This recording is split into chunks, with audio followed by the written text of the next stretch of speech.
Segundo bloque de Foro Médico, hablando esta noche de vasculitis.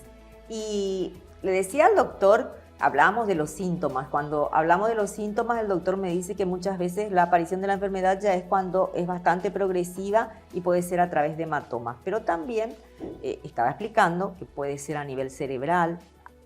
¿En qué otra parte del cuerpo, a qué otra parte del órgano puede afectar puntualmente? Mira, básicamente en cualquier parte donde haya arterias y venas, es decir, en todo el cuerpo, desde el cerebro hasta los dedos de los pies. ¿Puede producirse a nivel de los miembros inferiores? Sí, entonces? Justamente hablando de úlceras, las úlceras que son muy dolorosas, cuando se cierran las arterias, las venas y los capilares debido al ataque de las células que tendrían que defender a nuestro cuerpo, atacan esa zona, bloquean la circulación y muere esa zona y se forma una llaga muy dolorosa. ¿Pero una llaga externa o...? En la piel, cuando es en la zona correspondiente a la piel, sí, claro que es ¿Se puede externa. confundir con una flebitis o con un problema de varices? Con relativa frecuencia a mí me derivan pacientes como teniendo úlceras relacionadas con las varices. Pero las úlceras varicosas son muy poco molestas, casi no duelen. Al contrario de las úlceras de la vasculitis, que son terriblemente dolorosas. ¿Duelen? Sí, es un paciente clásico, porque toda persona que sufra de un dolor crónico, generalmente es una persona muy estresada, muy nerviosa por ese dolor que está padeciendo, y cualquier cosa le exacerba. Así es el porte de un paciente que viene a consultar con una úlcera muy dolorosa.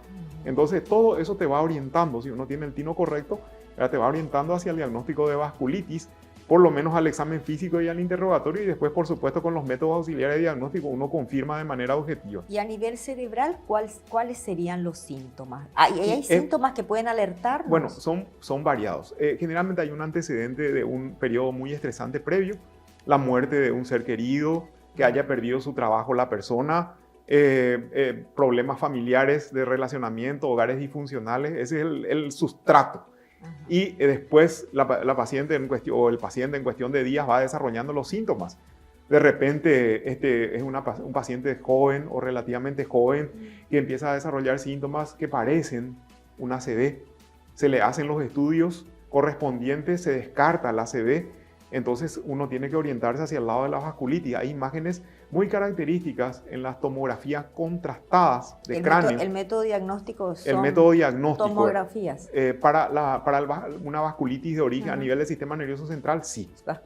Se asocia al contexto, ¿verdad? Pero las arterias, las venas y los capilares que están afectados por una vasculitis tienen una imagen muy característica en la angiotomografía, que parece un halo, como esas imágenes de las aureolas que tienen las auras de los santos, que rodean a esa zona que está afectada. Mira. Entonces, si uno ve ese tipo de imágenes en este método auxiliar de diagnóstico que es la angiotomografía y asocia a los síntomas que tiene el paciente, ¿verdad? Porque es muy poco probable que un paciente de 30 años tenga una ACV.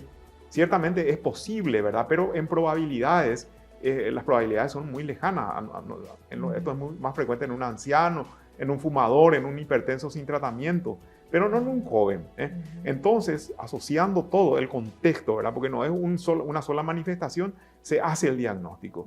Y si uno empieza el tratamiento y empieza a mejorar tu paciente, pues como dice nuestra gente, le acertaste, doctor, dicen. ¿Pero se cura? Se cura el acceso de exacerbación de esa enfermedad, pero el sustrato, la predisposición siempre está presente. Queda como una enfermedad crónica. Es una condición que predispone, como un paciente alérgico a la penicilina, por ponerte un ejemplo, ¿verdad? Él sabe que si hace una reacción y le sacan con tratamiento de esa reacción y no se muere por esa reacción alérgica, si vuelve a enfrentarse, se le vuelve a inyectar penicilina en el futuro, puede hacer algo peor y puede eventualmente morirse, ¿verdad? Así también el que padeció vasculitis sabe que tiene ciertas cosas que en lo posible debe evitar, como el estrés, por ejemplo. ¿Pero pueden haber episodios que pueden desencadenar la muerte? Sí, en los casos extremos sí, por supuesto. Es raro, pero generalmente implica mucho sufrimiento físico y psicológico, pero la muerte es más rara en el caso de vasculitis, a no ser, sobre todo a nivel del cerebro podría ocasionar, y también la enfermedad de Kawasaki, que afecta a las coronarias en el corazón. Eso puede ocasionar la muerte, como un infarto, porque esa arteria está básicamente ocluida, se cierra esa arteria coronaria, no pasa sangre y ocurre un infarto. Solo que la causa no es la arteriosclerosis, sino que es el edema, la hinchazón de la pared de esa arteria coronaria y los coágulos adentro que se desarrollaron como consecuencia del ataque de su propio sistema de defensa. Pero hay tratamientos para, sí, claro que para hay Kawasaki hoy para día. todo, Para todo. Hay esquemas de tratamiento, ¿verdad? Y con eso la mayoría de las veces el paciente mejora y sabe que podría tener una exacerbación en el futuro y que hay ciertas situaciones que debería evitar en lo posible. Ya. Pero también aquí, me imagino, estamos hablando de un abordaje multidisciplinario, pero también queda a criterio del profesional la derivación, ¿no? En el caso de la vasculitis, ¿o siempre se tiene que trabajar con el psiquiatra? No siempre. De acuerdo a cada paciente. Existen pacientes y no enfermedades. Uno tiene que tener, y eso te dan los años, ¿verdad? El tino. Sí. Cuando ya te das cuenta que la situación te va superando en el caso de que el paciente no mejore, entonces uno le convoca a los colegas, ¿verdad? En los casos extremos, el concurso de psiquiatra. Sí, justamente con Hans había yo recibido una paciente que enviudó recientemente. Sí. Estaba atravesando un cuadro depresivo muy grande por la ausencia de ese ser amado y había desarrollado unas úlceras terriblemente dolorosas en los miembros inferiores. Yo había visto ya ese tipo de pacientes en Japón. Para mí era del libro. Sí. Y después le sometimos a método auxiliar de diagnóstico, se hizo el diagnóstico, empezamos el tratamiento, pero también yo necesitaba que esa paciente mejore en esa condición depresiva, para que ella pueda curarse. Necesita la contribución del paciente para mejorar, porque también está en la actitud y en la voluntad y en las ganas que tengo de curarme. Claro. ¿Sí? Y muchas veces no se encuentra. Y eso varía de acuerdo de paciente a paciente. De acuerdo a la situación. En el caso de esta señora. De repente tu paciente en pocas semanas supera su cuadro depresivo y va mejorando por su propia situación, condición o como se le quiera llamar. Y entonces, de repente, vos con la medicación clásica ya le vas curando, curando entre comillas, ¿verdad? Pero esta señora no pasó ella eso. no, estábamos yéndonos en picada los dos, porque yo detrás de ella... Te desesperaste, doctor. Y justamente Hans nos salvó, entre comillas. Y la derivaste. No, y se maneja en equipo. El tratamiento es multidisciplinario. Justamente, a veces, porque antaño, sobre todo en la gente mayor, piensa que un médico es el que le va a curar de todas sus dolencias. Y aparte se sataniza al psiquiatra. A veces hay te que dice, decirlo también. Usted eso no estudió en la facultad, doctor, te dice. Así me llama ofensivamente, ¿verdad?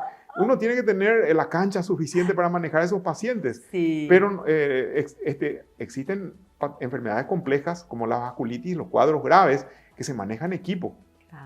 Claro, y aparte que la sensibilidad, doctor Hans, está bastante exacerbada en los pacientes con vasculitis o con enfermedades así que los irritan o les causan mucho dolor. Sí, pero ahí entra otra cuestión también, porque nosotros tenemos un sistema de alarma en el cuerpo que se tiene que detonar en situaciones de alarma real, como por ejemplo cuando una presencia en acto violento o qué sé yo, está en una situación así de conflicto o bajo mucha presión. Entonces el sistema de alarma como que prepara el cuerpo para la lucha y para la huida. Sí. Y el sistema de alarma que está en un lugar del cerebro que se llama la amígdala tiene conexiones con todo un eje neuroendocrino que termina con la secreción de glucocorticoides en una glándula que está por encima del riñón que se llama suprarrenal. Entonces, esa elevación de glucocorticoides en su momento sirve así para una reacción de estrés y de reacción, porque estrés es el cambio a una situación nueva. El estrés puede ser a una situación positiva o negativa, ¿verdad? Por ejemplo, qué sé yo, una vacación al Japón puede ser vacaciones, es muy positivo con un ambiente tan raro, tan nuevo, con un idioma ahí que o que no te guste la comida, puede ser un estrés también. Claro, lo que sea ahí, ¿verdad? Que bueno, puede generar también una situación de alarma, ¿verdad? Cierto. El ascenso en el trabajo es algo positivo, pero también puede generar una situación de alarma porque es un proceso de adaptación a un cambio, ¿verdad? Por eso digo que puede ser positivo o negativo. O negativo. Pero cuando el estrés es persistente, esa situación de los glucocorticoides es como que se mantiene a un nivel alto en el cuerpo. Y eso incluso puede dañar áreas del cerebro que se encargan del control del dolor. y también puede retrasar la cicatrización, ¿verdad? Sí, definitivamente. Imagínate qué importante es ese aspecto, ¿no? Sí. Como para que el paciente pueda salir adelante. Uno Que- somatiza su dolor. Somatizar, sí. Por ejemplo, los eczemas, Sí. la psoriasis, todos Sí. están desencadenados y las vasculitis, ni qué decir, por episodios de estrés. Totalmente. Bueno, vamos a ir a otra pausita, sí. Me encanta el tema de esta noche, estoy aprendiendo mucho, como en cada programa realmente. Así que les agradezco infinitamente su presencia y yo sé que la gente también en casa se está informando, está adquiriendo conocimiento, porque eso es lo que buscamos en Educanal. Vamos al segundo corte de la noche, volvemos enseguida.